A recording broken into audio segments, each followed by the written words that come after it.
NCERT class 12 maths chapter 2.1 question number 8।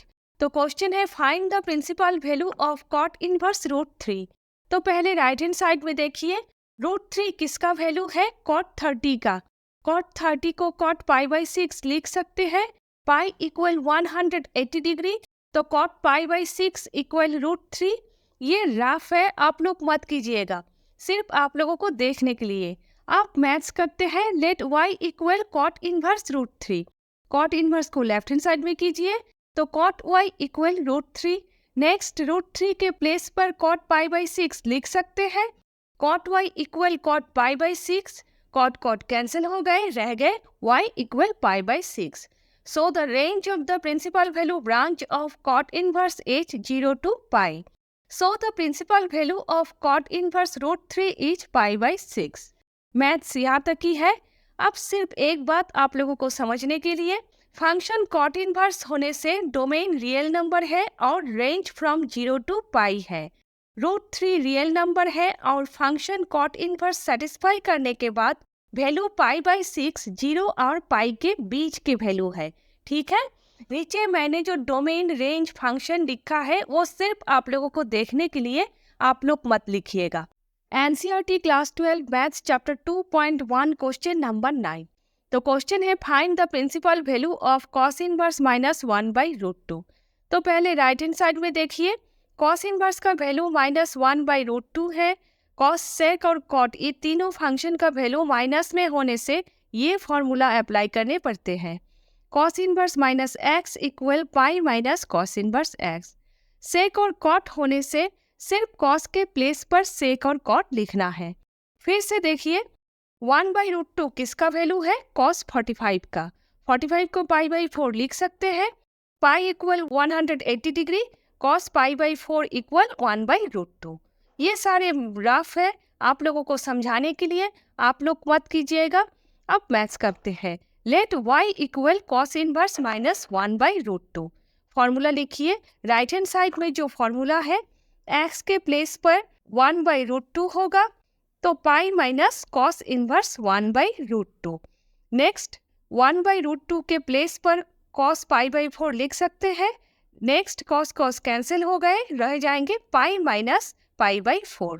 तो next 4 pi minus pi by 4, तो हो गए y equal 3 pi by 4। So the range of the principal value branch of cos inverse is from 0 to pi. आप लोग 0 pi लिखिएगा। So the principal value of cos inverse minus 1 by root 2 is 3 pi by 4। Maths इतना तक ही है। अब आप लोग सिर्फ एक बात समझ लीजिए, फंक्शन कॉस इनवर्स का डोमेन माइनस 1 to 1 है, रेंज फ्रॉम 0 to पाई है। माइनस 1 बाई रूट 2 माइनस 1 और 1 के बीच के वैल्यू है। फंक्शन कॉस इनवर्स सेटिस्फाई करने के बाद वैल्यू 3 पाई बाई 4 0 और पाई के बीच के वैल्यू है। नीचे मैंने जो डोमेन फंक्शन और रेंज लिखा है वो सिर्फ आप लोगों को देखने के लिए, आप लोग मत लिखिएगा, ठीक है। NCERT class 12 maths chapter 2.1 question number 10। तो क्वेश्चन है find the principal value of cosec inverse minus root 2।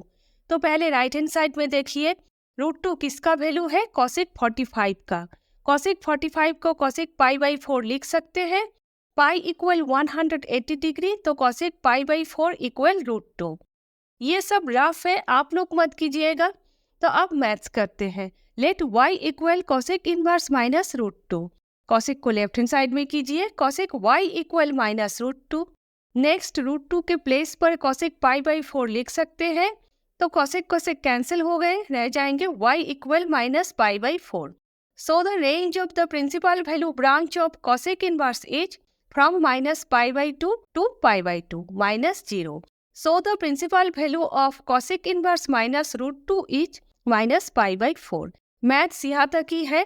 अब सिर्फ आप लोग एक बात समझ लीजिए, फंक्शन cosec इनवर्स होने से डोमेन रियल नंबर है, जहाँ पर फ्रॉम माइनस 1 to 1 नहीं है, और range from minus pi by 2 to pi by 2 है।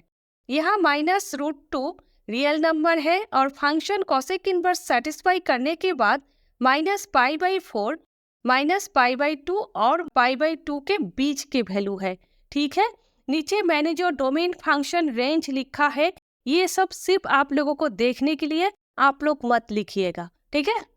NCERT class 12 maths chapter 2.1 question number 11। तो क्वेश्चन है find the values of the following tan inverse -1 plus cos inverse -1/2 plus sin inverse -1/2। तो tan inverse -1 6 number question है। 6 number पे मैंने details पे बता दिया है। तो tan इनवर्स -1 का वैल्यू -π/4 है।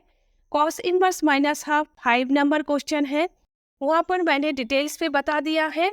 cos इनवर्स -1/2 का वैल्यू 2π/3 है। sin इनवर्स -1/2 1 नंबर क्वेश्चन है, आप लोग एक्सरसाइज 2.1 के 1 नंबर वीडियो देख लीजिएगा। sin इनवर्स -1/2 का वैल्यू -π/6 है। तो tan inverse -1 plus cos inverse -1/2 plus sin inverse -1/2 का वैल्यू पुट कीजिए। -π/4 प्लस 2π/3 -π/6। तो 4, 3, 6 का एलसीएम 12 है। तो फिर 3π प्लस 8π माइनस 2π/12। तो 8π प्लस 3π इक्वल 11π।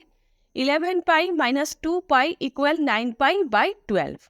3 से 9 को डिवाइड किया, 3π, 12 को किया 4, सो 3π/4। तो वैल्यू है 3π/4। साइड में जो मैंने रफ किया है वो सब आप लोग मत कीजिएगा, वो सब सिर्फ आप लोगों को देखने के लिए है, ठीक है।